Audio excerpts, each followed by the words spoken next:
भैया के साली बोला ए भैया के साली की रे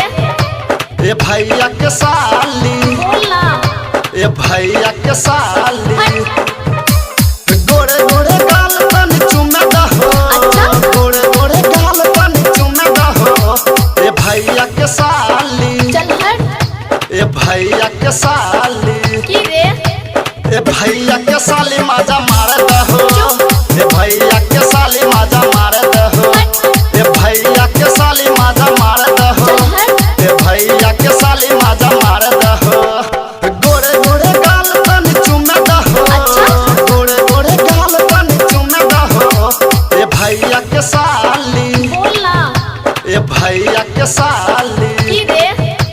ए भैया के साली मजा मार दहो ए भैया के साली मजा मार दहो ए भैया के साली मजा मार दहो ए भैया के साली मजा मार दहो मार के बेटा रे मार दहो मार दहो डीजे संजय शमरा ए भैया के साली मजा मार दहो मार दहो चढ़ल जवानी साली लागे छ झकास हे होठवा के लाली से मारै छ हो जान हे होठवा के लाली से मारै छ हो जान हे चढ़ल जवानी तोहर लागे छ झकास हे होठवा के लाली से मारै छ हो जान हे देखे में ते लागे छ ठीक माल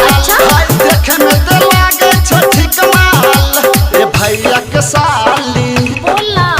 ए भैया के साली की रे ए भैया के साली मजा मार दहो ए भैया के साली मजा मार दहो ए भैया के साली मजा मार दहो ए भैया के साली मजा मार दहो मार के बेटा रे मार दहो मार दहो डीजे संजय शमरा